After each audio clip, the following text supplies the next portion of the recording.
Hello viewers, welcome to India equity investing. तो आज हम बात करने वाले हैं एसएच केलकर की और हम देखेंगे कि whether it's a good stock to buy at current prices और not. So SH Kelkar was established in 1922। तो 100 साल से ज़्यादा पुराना कंपनी है और आज की डेट में it is one of the leading suppliers of flavour and fragrance ingredients in India. तो ये अपने प्रोडक्ट्स बेचते हैं अंडर द ब्रांड नेम केवा। और इसके सिवा कंपनी के पास 3 और ब्रांड्स हैं। वन इज कोबरा, जिसके अंडर ये लोग फ्रेग्रेंस प्रोडक्ट्स बेचते हैं to traders and resellers. Then there is three birds and wheel, these are two brands under the flavour segment जो कंपनी ने एक्वायर किए थे during acquisition of Gujarat flavours in 2016। हम इन तीन का बात नहीं करेंगे क्योंकि ये बहुत छोटे हैं और हमारे लिए बेसिकली जो हम देखेंगे दैट इज केवा पर से। ओवरऑल जो कंपनी है वो 9,000 से ज्यादा प्रोडक्ट्स बनाती है और 4,500 कस्टमर्स को सप्लाई करती है all over the world. So it has a good product range that is sold to a large number of customers, including very large as well as very small customers worldwide. So out of total revenue, 58% of the revenue comes from India market और जो बाकी remaining 42% है वो equally split है between Europe and rest of the world।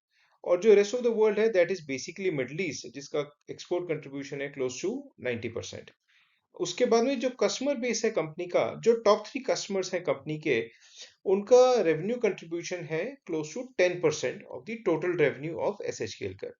So company के पास client concentration बहुत ज्यादा नहीं है, जो एक अच्छी बात है। अब हम बात करते हैं कंपनी के दो की बिजनेस सेगमेंट्स की। फर्स्ट इज फ्रेग्रेंस, जिसका रेवेन्यू कंट्रीब्यूशन है क्लोज टू 91%। और उसके बाद में फ्लेवर्स का, जिसका कंट्रीब्यूशन है क्लोज टू 9%। तो जो फ्रेग्रेंस इंग्रेडिएंट्स हैं वो बेसिकली यूज होते हैं as raw material to give fragrance to various products that fall under the personal care or the household products। तो अगर आप देखते हैं soaps या detergents या toiletries या cosmetics, तो they account for more than 50% of the fragrance applications। तो अगर आप कोई भी जैसे प्रोडक्ट्स यूज करते हैं डेली लाइफ में अपने, तो जो उनके अंदर से फ्रेग्रेंस आती है तो उनको जो इंग्रेडिएंट फ्रेग्रेंस के लिए सप्लाई होता है वो एसएच केलकर या उसके जैसी कंपनीज सप्लाई करती हैं। इंडिया की जो फ्रेग्रेंस मार्केट है वो बहुत कंसोलिडेटेड है, जिसके अंदर टॉप 5 प्लेयर्स जो हैं वो कंट्रोल करते हैं अराउंड 2/3 ऑफ द मार्केट। तो out of these top 5 players, one of them is SH Kelkar and the remaining 4 are global large organisations. अब उसके बाद में अगर हम बात करते हैं कंपनी का मार्केट शेयर इंडिया के अंदर क्लोज टू 20% है इन द फ्रेग्रेंस मार्केट। और कंपनी काम करती है बहुत ज्यादा रिप्यूटेड ब्रांड्स के साथ, like Unilever, Godrej consumer, Marico और a number of other clients as well. Overall जो कंपनी इसमें केटर करती है that is close to 4,000 customers are being catered to by the company in this particular segment. So on this slide आप देख सकते हैं कि किस टाइप के एंड प्रोडक्ट्स के अंदर फ्रेग्रेंस इंग्रेडिएंट्स सप्लाई किए जाते हैं। इस स्लाइड के ऊपर हम कंपनी के फ्रेग्रेंस बिजनेस का परफॉर्मेंस देखते हैं। So from fragrance business in FY22 company ने 1400 करोड़ का रेवेन्यू जनरेट किया था। Out of this 1400 crore revenue, 50% comes from India market, 30% from Europe and 15% from other emerging markets. जो ओवरऑल फ्रेग्रेंस बिजनेस का ग्रोथ रेट रहा है पिछले 8 साल में, that has been close to 9% on an average. तो ये बहुत ज्यादा नहीं है, but at the same time अगर आप प्रॉफिटेबिलिटी का ग्रोथ देखेंगे वो और भी पुअर रहा है, close to 5%। So which means that the operating margin of the company has seen a decline in the last 3 to 4 years। And तो अगर हम पिछले 3 साल को देखें तो पहले कोविड ने हिट किया, उस टाइम पे मार्जिन गिरे थे। उसके बाद में इन the last 7 quarters the companies margin have not remain stable. और जो increase in raw material prices है उसका इम्पैक्ट क्लियरली कंपनी के ऑपरेटिंग प्रॉफिट्स के ऊपर देखा जा सकता है। तो हम क्विकली बात कर लेते हैं फ्लेवर बिजनेस का। तो फ्लेवर इंग्रेडिएंट्स जो है they are primarily used by the food processing industry. So जो प्रोडक्ट कैटेगरीज हैं जो फॉल करती हैं अंडर डेयरी, बेवरेजेस, कन्फेक्शनरी और बेकरी और इवन सम फार्मास्यूटिकल प्रोडक्ट्स, तो वो फ्लेवर्स का यूज करते हैं। Dairy and beverages are the two largest users of flavour ingredients. और इस इंडस्ट्री को बेसिकली ग्रोथ का जो की ड्राइवर्स रहे हैं आज की डेट में वो है ready to drink, ready to eat foods, then low calorie beverages and flavored milk. तो जब ये प्रोडक्ट्स बनते हैं इनके अंदर फ्लेवर इंग्रेडिएंट्स का यूज किया जाता है और ये जो फ्लेवर्स हैं ये बेसिकली थ्री कैटेगरीज के अंदर आते हैं. It could be nature identical और artificial and can be offered in dry और लिक्विड फॉर्मेट. जो as oppose to the fragrance industry, जो इंडिया का फ्लेवर इंडस्ट्री है वो हाईली फ्रेगमेंटेड है. इसके अंदर thousands ऑफ सप्लायर्स हैं और बायर्स हैं जो रेंज करते हैं from very large organisations to small scale industries. So the industry remains highly fragmented और कंपनी ने फ्लेवर बिजनेस में एंट्री किया था इन ईयर 2000 और आज की डेट में ये क्लोज टू 200 कस्टमर्स को केटर करती है. This slide shows the various product categories in which flavor ingredients are used.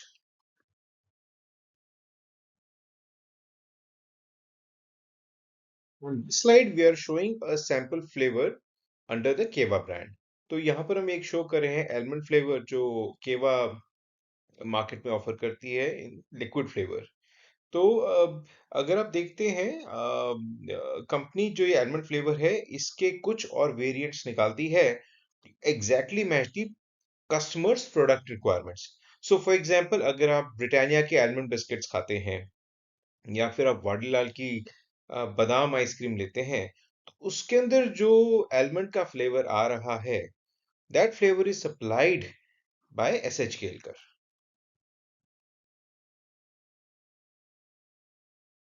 Now, here we quickly review the performance of flavor business segment. तो इस फ्लेवर बिजनेस का जो overall revenue contribution company के revenue में रहा है that is close to 140 odd crores in FY22. Out of this 140 crores, close to 50% again is generated from India and the rest basically from emerging markets. तो जो flavour business का cell है वो या इंडिया में होता है प्राइमरली या फिर मिडल ईस्ट में होता है, नॉट इन यूरोप. जो पिछले 8 साल हैं उसके ड्यूरिंग जो फ्लेवर बिजनेस का ग्रोथ रहा है that has been close to 17% which is very impressive. At the same time जो प्रॉफिटेबिलिटी ग्रोथ रहा है that has been close to 12%.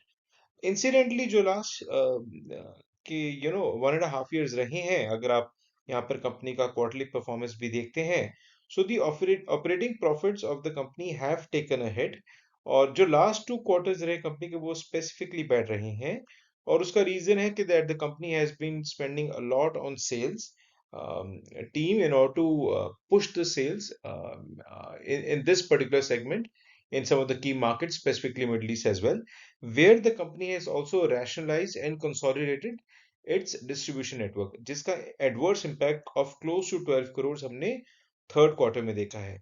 तो जो ओवरऑल कंपनी ने एक्शंस लिए हैं उसका जो रिजल्ट है in terms of better sales and better profitability वो हम एक्सपेक्ट करते हैं अगले 2 से 3 क्वार्टर्स के अंदर शो करना शुरू कर देगा. एट द सेम टाइम जो क्वार्टर है उसमें obviously increase in raw material prices का थोड़ा इम्पैक्ट रहा है, एडवर्स करेंसी मूवमेंट्स रहेंगे, but overall the company is looking to grow rapidly in this particular segment going forward. और एक चीज इसमें जो नोट करने वाला है वो ये है कि जो 17% ग्रोथ आ रहा है this is inclusive of some of the acquisitions that the company has done. And we will talk about these acquisitions shortly. तो एक बार हम स्टेप बैक करके जरा कंपनी के ओवरऑल बिजनेस कैरेक्टरिस्टिक्स को समझ लेते हैं. सो जो फ्लेवर्स एंड फ्रेग्रेंसेस हैं दे आर बेसिकली अ की ingredient behind developing different variants of consumer products. और जो ये कंज्यूमर प्रोडक्ट्स की कंपनीज होती हैं they basically work with players like SH Kelkar from the product development phase itself. So it is long before a product is actually offered in the market. These companies start working with the leading clients. और once इनकी जो fragrances हैं या flavors हैं जब वो approve हो जाते हैं और एक प्रोडक्ट का पार्ट बन जाते हैं फिर वो कभी चेंज नहीं करती हैं जो कंपनीज है ड्यूरिंग की प्रोडक्ट लाइफ साइकिल. तो इसके लिए जो है इस बिजनेस के अंदर जो क्लाइंट्स हैं वो काम करते हैं only with very well established players. और ये जो है नेचर ऑफ बिजनेस रिजल्ट करता है स्टिकीनेस के अंदर and this acts as a key entry barrier for new entrants. इसके बाद में जो इंडस्ट्री है इसके अंदर जो ग्रोथ रेट आता है, ऑर्गेनिक ग्रोथ रेट, वो बहुत ज्यादा नहीं होता है। तो अगर आप ग्लोबल इंडस्ट्री को देखेंगे, वो ग्रो करता है क्लोज टू 4% के रेट पे। जो इंडिया मार्केट है, because it's emerging market, it is growing very rapidly. The industry is expected to grow in the range of 15% for next few years. और इसके अंदर जो एक्विजिशंस है of smaller companies, that is a quicker way to increase the market share, to gain access to new clients, and grow more rapidly. So, in this business of SH Kelkar, raw material is a key cost component.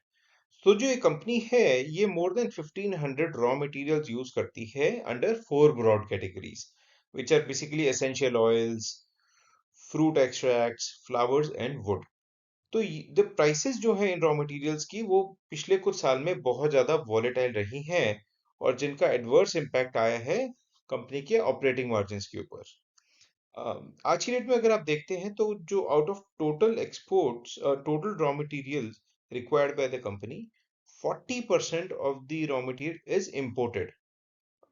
Out of that, out of 40%, half of that comes from China and half of it comes from Europe.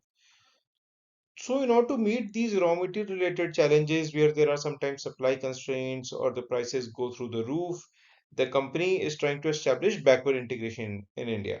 तो अब वो काम कर रहे हैं domestic farmers के साथ, local agrochemical companies साथ, in order to set up the supply chain for some of the key raw materials. और जिसके कारण कंपनी बिलीव करती है कि जब ये एस्टेब्लिश हो जाएगा, जिसको 6 से 9 महीने लगना चाहिए, for some of the categories, वहां पर the company will become one of the lowest cost ingredient providers in the world. So, जो अगर आप overall business देखते हैं, the company has a very efficient operating structure. Not very, but it's an efficient operating structure, जहाँ पर इन्होंने अपने European operations को भी स्ट्रीमलाइन कर लिया है काफी हद तक। तो अगर हम फ्यूचर में कंपनी में मार्जिन इंप्रूवमेंट की एक्सपेक्टेशन रखते हैं, उसके लिए availability of raw material at reasonable prices is very critical. अगर आप देखेंगे हिस्टोरिकली, कंपनी का ग्रॉस मार्जिन रहा in the range of 43 to 44%, जो आज की डेट में 40 टू 41% की रेंज में है। और एक्सपेक्टेशन है कि going forward company gross margin in other 1 to 2% से इंप्रूव कर सकती है। Now, looking at the competition, the company faces stiff competition from global companies like Jivuna or International Flavors and Fragrances, Firmenich और Simrise. So ये चार जो हैं, ये वर्ल्ड लीडर्स हैं फ्लेवर एंड फ्रेग्रेंसेस स्पेस में। और these are very strong companies. They have very large scale of operations, and they invest significant amount of capital into R&D as well. तो ये कंपनीज ऑलरेडी जो global MNCs हैं, उनके साथ इनकी बहुत स्ट्रॉन्ग टाइज हैं। इनकी सप्लाईज उनके हंड्रेड्स ऑफ ब्रांडेड प्रोडक्ट्स के लिए ऑलरेडी काफी टाइम से चल रही हैं, and they understand the clients also very well. So जो इनके पास ऑलरेडी मार्केट है, जहाँ पे लार्ज वॉलेट्स है एफ के स्पेंड के लिए, वहां पर इनका एक स्ट्रॉन्ग होल्ड है काफी। और ऐसे शेल कर जो है, फॉर सच कंपनीज जो रिलेटिवली स्मॉल है साइज में, उनके लिए काफी चैलेंजिंग होता है इन लार्ज एमएनसीज के अंदर एंटर करना। दूसरी बात, एक बार जब ये एंटर भी करते हैं, it takes many years before a sizeable revenue actually starts coming in from such organisations. अब फॉर एग्जांपल, कंपनी ने ऑलरेडी एक लार्ज एफ आरएफक्यू के लिए सबमिशन किया था इन मार्च क्वार्टर ऑफ 2022।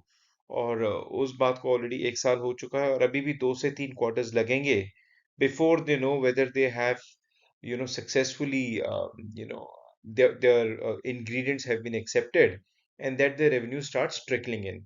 तो 2 से 3 साल का प्रोसेस है before sizable revenue can be expected.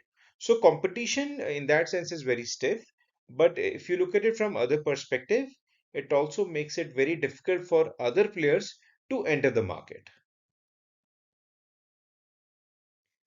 तो अब हम क्विकली बात कर लेते हैं सम ऑफ द की एक्विजिशंस की, जो कंपनी ने किए हैं पिछले कुछ सालों में। तो पहले हम बात करते हैं CFF की, which is creative flavours and fragrances. So, CFF is one of the top 5 fragrance manufacturers in Italy. और इसकी एक्विजिशन के साथ company was able to offer products in key focus areas of fine fragrances and fabric care. तो ये company अपने products offer कर सकती है। इसके साथ में कंपनी को जो एक्सेस मिला है वो मिला है वेस्टर्न यूरोपियन मार्केट का। एक थर्ड जो कंपनी को काफी बेनिफिट मिला है in software area, that is basically the company got access to globally renowned master perfumers. तो जो टैलेंट होता है टॉप का, उसका भी जो है कंपनी को एक्सेस मिला। सो ओवरऑल सीएफएफ जो है वो 260 और करोड़ का रेवेन्यू किया था 2018 के अंदर, और कंपनी ने इसके लिए क्लोज टू 224 और करोड़ रुपीस पे किया था। अब हम बात कर लेते हैं नोवा फ्रेग्रेंस का।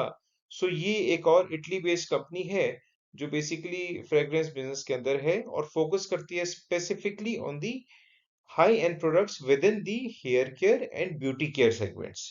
तो ये एक्विजिशन कंपनी ने जो है अप्रैल 2021 में किया है, जिसके लिए उन्होंने 13.5 करोड़ दिया है फॉर अ 70% स्टेक। और कंपनी का जो रेवेन्यू है दैट इज क्लोज टू 23-24 और crore, and the company does around 12% PAT margin.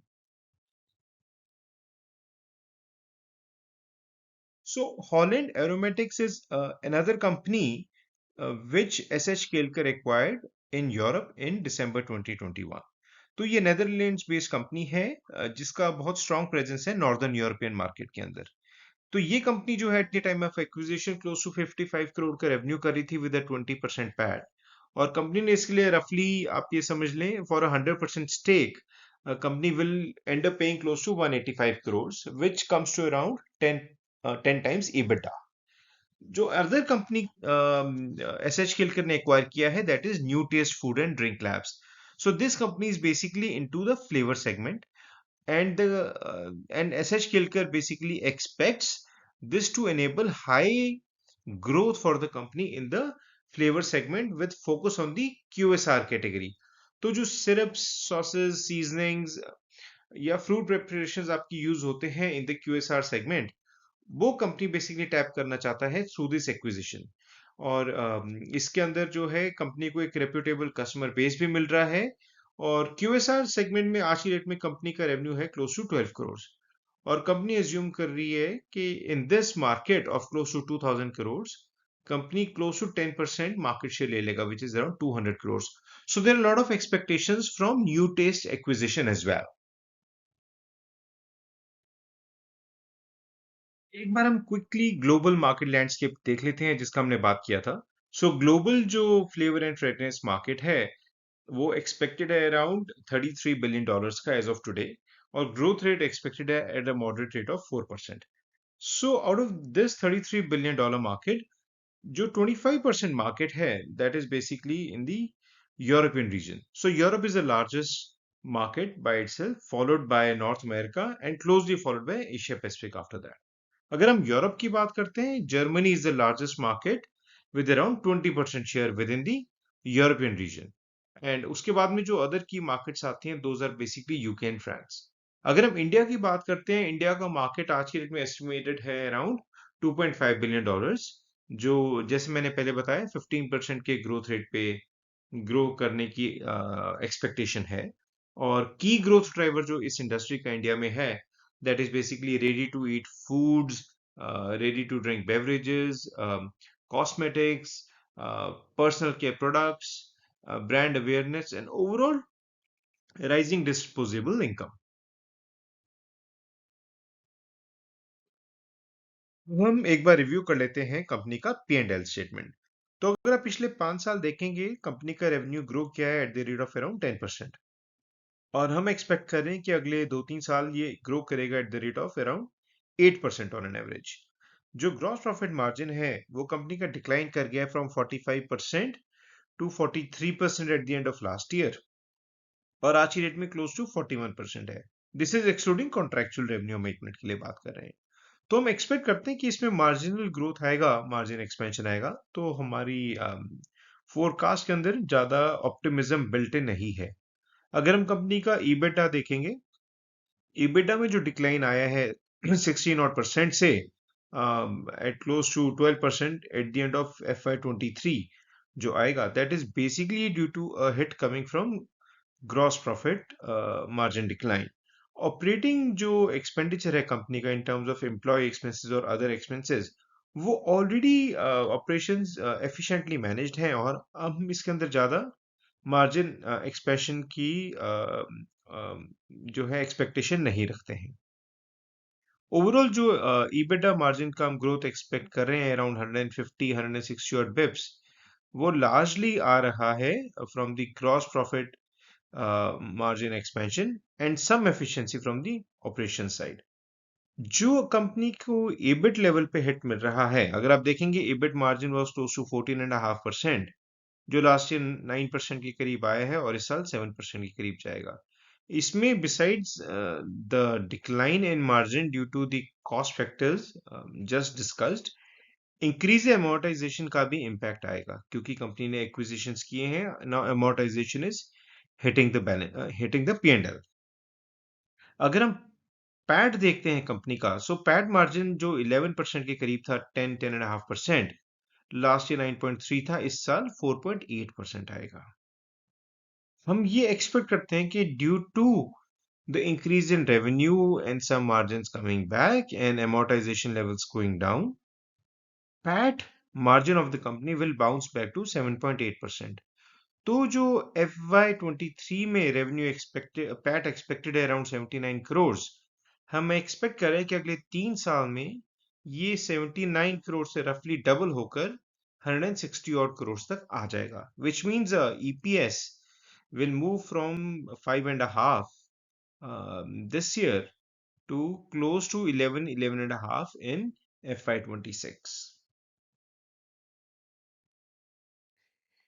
इधर आप क्विकली जो है कॉस्ट स्ट्रक्चर को एक बार डिटेल में देख सकते हैं। सो ओवरऑल अगर आप देखेंगे, for a quick summary, direct expenses जो हैं they are currently close to 60% of revenue, और हम इसमें ओनली 800 बिप्स का इम्प्रूवमेंट एक्सपेक्ट करें अगले 3 इयर्स के अंदर। जो ऑपरेटिंग एक्सपेंसेस है कंपनी के, वो हम एक्सपेक्ट कर रहे हैं अनदर हमें 800 बिप्स देंगे over the next 3 odd years। इसके बाद में जो amortization का रेट है, with the amortization happening every year, the rate will go down, and this will result in increase in the margins, which we saw in the previous slide। जो return on equity है company का, which historically has been in the range of 15 to 20% in the past, और last year हमारा 16.5% था, वो अभी गिर के 8% है, बट वी एक्सपेक्ट कि ये बाउंस बैक कर जाएगा close to 13% in next 3 years।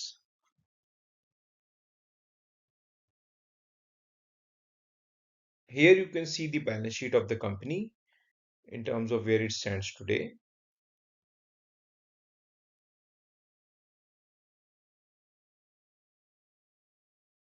इधर आप बैलेंस शीट की रेशियोज देख सकते हैं। सो ओवरऑल कंपनी का एक एफिशिएंट बैलेंस शीट स्ट्रक्चर है। ओवरऑल अगर आप देखेंगे, so net working capital days are around 90, which are I think reasonably good in the industry.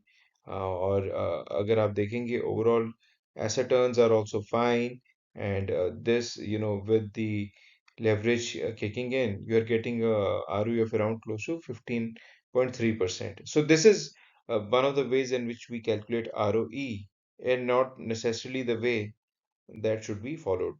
इसके बाद में जो सिर्फ एक बैलेंस शीट में एक चीज आती है, that is intangibles। So intangibles का कंपोनेंट आज की डेट में काफी बड़ा है, और जब तक ये डिक्लाइन नहीं होता है, इसका ओवरहैंग कंपनी की P&L के ऊपर जरूर रहेगा। So here is a brief look at the cash flow statement of the company।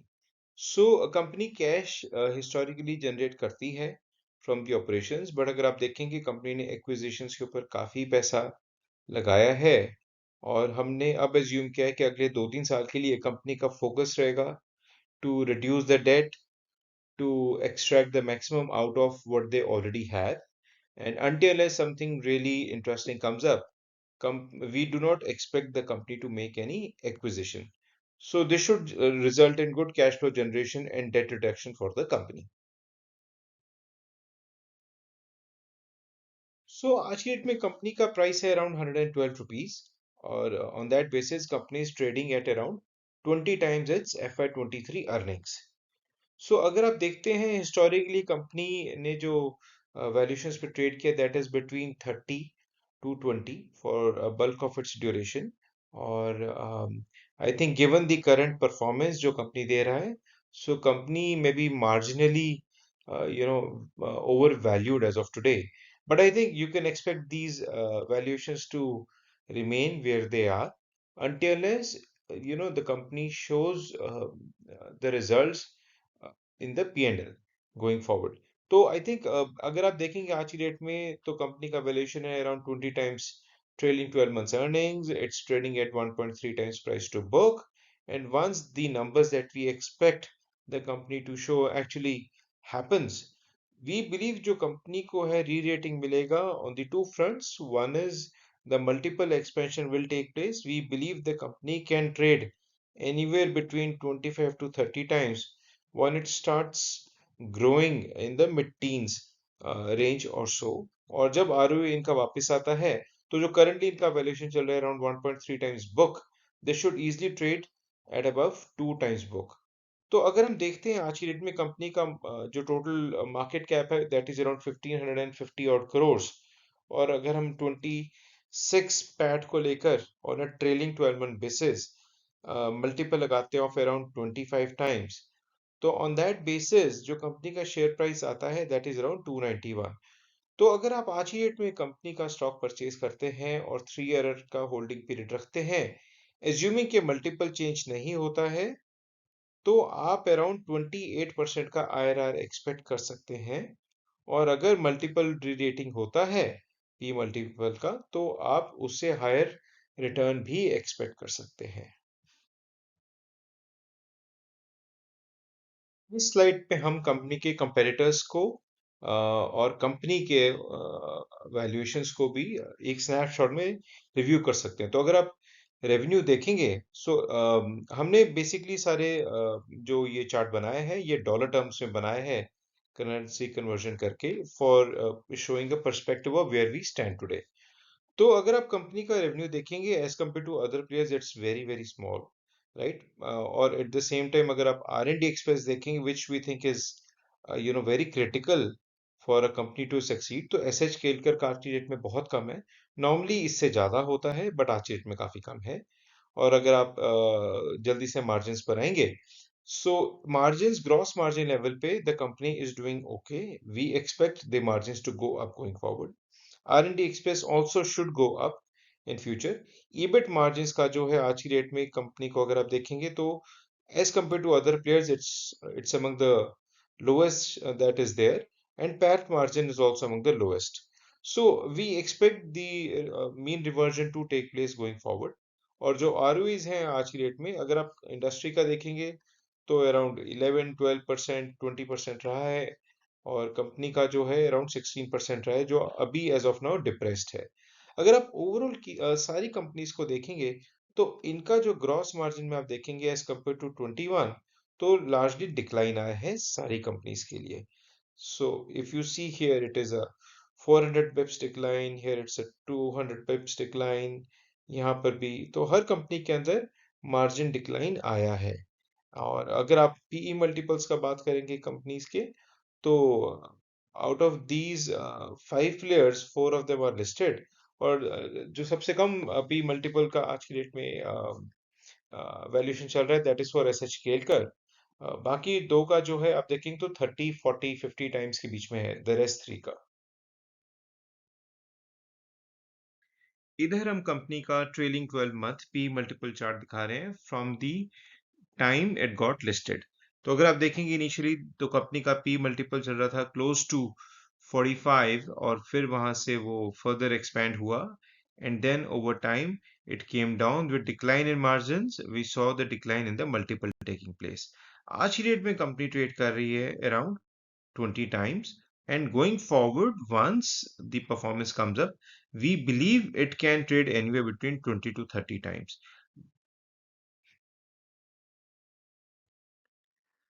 So with this we conclude the analysis of SH Kelkar. आप हमको कमेंट सेक्शन में ज़रूर बताएं आपको ये एनालिसिस कैसा लगा and thank you for joining us and I hope to see you again during our next talk analysis.